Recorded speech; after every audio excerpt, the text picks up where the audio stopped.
Baik pemirsa, terima kasih Anda masih bersama kami di Inspirasi Sukses. Lanjutkan kembali perbincangan tentang Be a Passionpreneur bersama dengan Mas Edvan M. Kausar. Mas Edvan, yang ingin saya tanyakan adalah bagaimana sih caranya nih untuk mendapatkan passion itu dalam waktu singkat lah. Nah pasti orang pada kepo nih. Kepo, saya juga kepo nih. Pada penasaran gimana sih caranya biar dalam waktu singkat, hitungan detik, kemudian kita tahu, aha ini dia passion saya gitu ya. Kita harus tahu dulu, pertama, ada beberapa orang dengan passionnya, kemudian dia bisa sukses. Dan orang itu, yang namanya passion itu cukup satu. Dan biasanya memang hanya muncul di satu bidang. Dan ketika kita geluti bidang tersebut, kita fokus di bidang itu, kemudian kita bisa sukses. Contoh, kira-kira passionnya Lionel Messi apa? Bermain bola? Yes, bermain bola. Dulu orang mengatakan Messi itu nggak mungkin jadi atlet. Ya, secara fisik, ya, secara postur dia kurang tinggi. Secara stamina, menurut tim dokternya, staminanya buruk. Jadi cepat lelah, gitu. Kemudian, banyak faktor yang kemudian orang mengatakan, ini nggak bakalan sukses nih. Tapi Messi, passionnya bermain bola. Kemana-mana dia bawa bola, giring bola kemana-mana. Bahkan di rumah pun tidurnya katanya melukin bola. Jadi dia cinta dengan permainan tersebut. Dan akhirnya, ketika orang tidak berlatih karena hujan dan panas, Messi terus berlatih. Ketika orang berlatih hanya 1-2 jam, Messi berlatih seharian. Gitu. Itulah the power of passion. Atau contoh kedua, di Amerika, di Inggris itu ada namanya Simon Cowell. Simon Cowell ini adalah seorang produser musik. Apa passionnya? Apakah bernyanyi?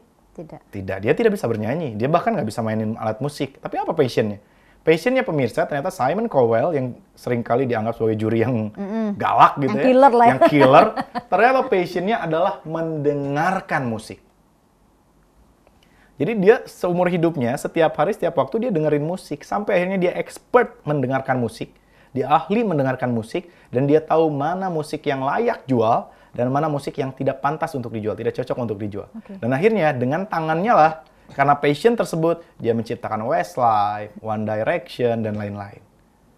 Ya, dan dia menjadi seorang produser, termasuk produser terkaya di dunia saat ini. Bahkan teman saya passionnya tidur, Mbak Putri. Teman saya passionnya tidur. Akhirnya tahu nggak sekarang jadi apa? Jadi apa? Pemilik kos-kosan. Karena passionnya tidur. Iya, jadi orangnya tuh pelor, nempel, molor gitu ya. Dan akhirnya dia sekarang bikin kos-kosan. Dia menyiapkan tempat agar manusia ya, agar orang-orang bisa tidur nikmat di kos-kosannya, di kosannya. Dan akhirnya yang dilakukan setiap hari adalah tidur, dan setiap bulan rekeningnya bertambah dari orang-orang yang tidur di tempat dia. Menarik membuat kosan. Gitu. Itu cuma tidur. Jadi apapun passion kita itu bisa bermanfaat. Teman saya ada lagi, passionnya tuh kuliner. Sekarang dia menjadi vlog, culinary vlog ya. Jadi vlog tapi kuliner ke satu restoran yang lain. Dan dia juga aktif di Instagram. Setiap hari, 3 kali sehari dia makan gratis di 3 restoran. Karena bahkan restorannya yang ngundang. Karena setiap kali dia review, dia jadikan di YouTube, di Instagram, restoran orang jadi laku. Jadi sekarang dia dibayar, dan yang kedua, dia makan gratis. Badannya udah gede banget tuh. Kerjaannya tiap hari makan, dan makanannya gratis, enak-enak. Lihatlah kalau passion kita jadikan sesuatu yang bermanfaat. Lalu bagaimana caranya? Caranya adalah ada 3 pertanyaan pemirsa yang bisa kita lakukan. Kita tanyakan kepada diri kita sendiri. Di dalam buku ini saya ceritakan agar kita mampu menemukan passion. Yang pertama adalah hal apa yang sulit untuk orang lain tapi mudah untuk kita lakukan. Nah ini paling mendasar. Biasanya kalau udah passion, tanpa sadar kita lakukan berulang-ulang sampai kita menjadi ahli. Ya. Yang kedua, kalau itu belum menjawab, tanyakan pada diri kita sendiri, hal apa yang akan kita lakukan berulang-ulang sekalipun nggak ada yang bayar. Jadi kita mau ngerjainnya. Ada teman saya kerjanya nyanyi aja tiap hari. Naik Gojek aja nyanyi. Di mobil dia nyanyi. Nggak ada yang bayar, nggak ada yang nonton, terserah. Gue suka nyanyi. Dan akhirnya ketika dia jadi penyanyi, dia sukses. Gitu. Yang ketiga, hal apa yang akan kita lakukan setiap hari, setiap waktu, setiap detiknya, dan bahkan membuat kita lupa waktu ketika melakukannya. Ya, hal apa itu? Teman saya yang tadi tidur. Ada juga yang pelor. Pelor itu tidur, nempel molor. Ada juga yang makan terus. Dan akhirnya sekarang sukses menjadi vlog kulineri, Instagram yang juga di Instagram dan lain-lain. Nah itu maksudnya. Ada lagi teman saya yang kerjanya senangnya tuh ngedit video, ngedit foto. Dan sekarang dia jadi editor yang handal. Tiap hari dia ngedit aja. Ada yang nyuruh, nggak ada yang nyuruh, ada yang bayar, nggak ada yang bayar. Dan bayangkan kalau itu dijadikan sebuah usaha. Jadi 3 pertanyaan tadi, hal apa yang mudah buat kita dan sulit buat orang lain? Yang kedua, hal apa yang akan kita lakukan berkali-kali berulang-ulang walaupun nggak ada yang bayar. Dan yang ketiga, hal apa yang paling sering membuat kita lupa waktu ketika melakukannya. Kalau 3 pertanyaan itu menyusut kepada satu jawaban, satu kegiatan, maka itulah passion kita. Saya menjawab 3 pertanyaan ini adalah ngomong, berbicara. Gitu. Dan kalau kita sudah menemukan itu, maka fokus. Karena Lionel Messi, dia nggak bisa balap motor. Dia nggak bisa main basket. Yang bisa dia lakukan hanya bermain bola. Tapi dia fokus di bidang itu, termasuk Ronaldo juga sama. Ya. Dan kemudian dia bisa jadi sukses. Valentino Rossi, dia nggak bisa balap mobil. Yang bisa dia lakukan hanya balapan motor. Dan dia fokus di bidang itu, kemudian dia sukses. Oh, gitu. Menarik sekali. Berarti itu istilahnya trick and tips untuk mendapatkan passion secara singkat gitu. Betul. Ya. Karena banyak orang kemudian gini, Mbak Putri. Orang itu banyak yang kemudian inginnya segala bisa. Dicobain dulu deh semuanya gitu. Dia bisa segala hal tapi nggak ada yang jago. Nggak ada yang ahli di satu bidang pun gitu. Dia balap mobil bisa, balap motor bisa, tapi sebatas bisa. Bukan jago. Bukan hebat. Maka satu hal kita temukan jika itu passion kita dan fokuslah pemirsa kita jalankan di bidang tersebut. Berarti apakah dalam dalam daftar itu juga dikatakan gini Mas Edvan, tentang temukan dirimu itu ya? Ya. Oke. Ya. Kemudian besarkan cita-citamu dan sebagainya. Itu maksudnya seperti apa? Jadi ya passion itu kan anugerah yang Allah berikan pada diri kita. Kalau kita benar-benar sulit, ya Allah ini apa sih passion saya? Maka sudah berserah diri saja sama Allah. Balik lagi. Ya, karena Islam ini kan agama berserah diri ya. Maksudnya berserah diri itu ya apapun yang Allah berikan ya kita terima. Orang kita nggak pernah minta hidup kok. Allah ciptakan kita untuk ngabdi. Kayak kita menciptakan sesuatu biar nurut sama kita. Lo kok maunya ngikutin dirinya sendiri kan lucu gitu ya. Kita pun manusia sebetulnya ya ikutin aja maunya yang menciptakan gitu. Betul. Kita ikutin aja, terima. Makanya Islam itu agama berserah diri. Lihat Nabi Muhammad dilempari kotoran unta, dilempari batu. Nabi Muhammad cuma berkata, untukmu ya Allah, aku ikhlas ya Allah.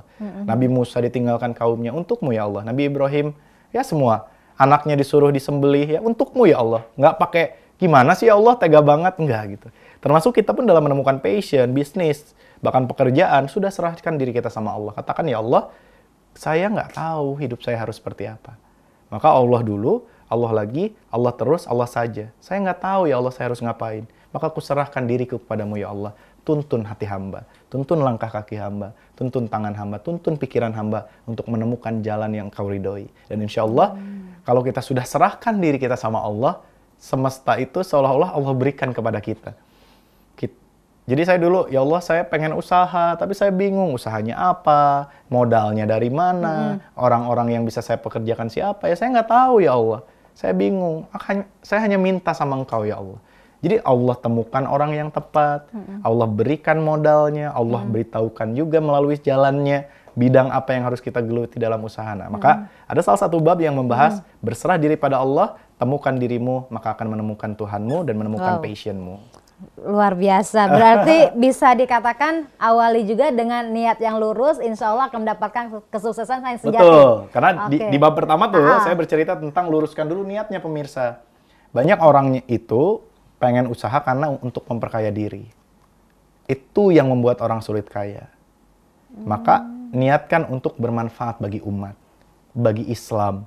Kira-kira kalau kita sudah niat untuk agama Allah, Allah tolong nggak? Berarti balik lagi manfaat dan sukses itu ya. Okay. Maka niat harus lurus, harus benar, harus karena Allah. Ada orang mau usaha, niatnya adalah untuk misalnya usahanya di bidang yang Allah tidak suka. Membuat bir misalnya, perusahaan-perusahaan yang tidak Allah sukai usahanya gitu. Nah maka niatnya harus lurus nih. Karena saya punya cerita, saya dulu pernah di satu santunan anak yatim piatu, sedang memberikan santunan, jadi saya banyak teman gitu, kemudian kumpulkan yatim piatu, tiba-tiba kesurupan, ada yang kesurupan. Teman saya ada yang kesurupan, akhirnya karena saya belum pernah mengalami hal-hal seperti itu, saya nggak tahu caranya, ya semua doa saya ucapin, semua surat. Mulai dari surat Yasin, baca ayat kursi, ya 3 kul hu falak bina, saya baca, semua saya baca. Yang luar biasa ternyata ketika semua saya baca, ternyata jin itu bukannya, kan harapannya itu kepanasan, keluar minta ampun, kan gitu ya kalau di film-film ya. Ternyata bukan itu yang terjadi Mbak Putri. Yang terjadi adalah si jin yang orang yang kesurupan itu malah tertawa, dan yang luar biasa dia malah ikutan ngaji. Yang luar biasa dia lebih hafal Al-Quran dan lebih fasih bacaannya. Jadi si jin itu malah ikutan ngaji lebih pintar dari kita. Allahu la ilaha illallah wal hayyul qayyum, dia ikutan. Gitu malah ngeduluin kita. Jadi kan kita bingung. Ya. Akhirnya ternyata saya berpikir, apa salahnya? Sampai si jin itu dia ngomong, kalau kalian cuma baca, saya juga bisa. Saya lebih hafal Al-Quran. Itu kata orang yang kesurupannya tuh. Saya mikir, kalau cuma baca, jangan-jangan tadi niat saya salah nih. Oh, gitu. Jangan-jangan tadi saya cuma sebatas baca tanpa keyakinan. Maka niat dan yakin di bab pertama tuh pembahasannya. Jangan-jangan cuma baca dan tanpa keyakinan. Akhirnya saya luruskan niat, ya Allah, bukan saya yang mampu menyembuhkan teman saya ini, tapi Engkau ya Allah melalui ayat Al-Quran ini. Saya lurusin niat tuh. Yang kedua, ya Allah, saya yakin ya Allah, Engkau pasti membantu kami melalui ayat Al-Quran yang saya bacakan. Dan ketika saya baru tahu, a'udzubillahi minasyaitonirrajim, si jin ya, setan itu atau apalah namanya, langsung kepanasan dan dia minta ampun dan dia langsung keluar dari tubuh teman saya. Baru a'udzubillahi minasyaitonirrajim. Dengan keyakinan dan niat yang lurus, ta'awudz saja memiliki power yang luar biasa dahsyat. Maka bayangkan kalau kita sudah punya passion dan kita niatkan dengan benar, keyakinan juga dengan kuat, yakini dengan kuat, maka itu akan menjadi super power dan membuat kita sukses. Wow, luar biasa. Berarti kalau saya bisa dikaitkan juga adalah keberanian untuk mengeksekusi sesuatu, apakah itu termasuk juga nih Mas Edvan? Sering kali di buku ini saya bahas, di bab berikutnya adalah saya bahas, banyak orang punya passion, dia tahu arahnya mau kemana, tujuannya, misalnya passionnya, ya saya senangnya ngobatin orang. Visionnya adalah menjadi dokter. Tapi cuma sebatas itu gitu. Dia nggak belajar biologi, dia nggak berusaha belajar kedokteran, dan akhirnya nggak kuliah di kedokteran. Nggak dieksekusi. Kira-kira sukses tidak? Tidak. Nggak. Ada juga orang, wah saya pengen menjadi MC yang handal. Dia passionnya bener tuh ngomong. Dan dia sudah jelas mau jadi MC. Tapi nggak pernah mau eksekusi dirinya, memulai pertama kali jadi MC. Nggak pernah mau.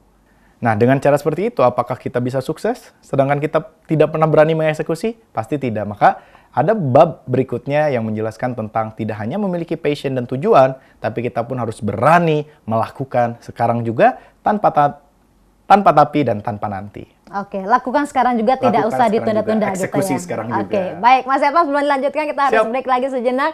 Pemirsa, tetaplah bersama kami di Inspirasi Sukses. Kami kembali lagi setelah yang satu ini.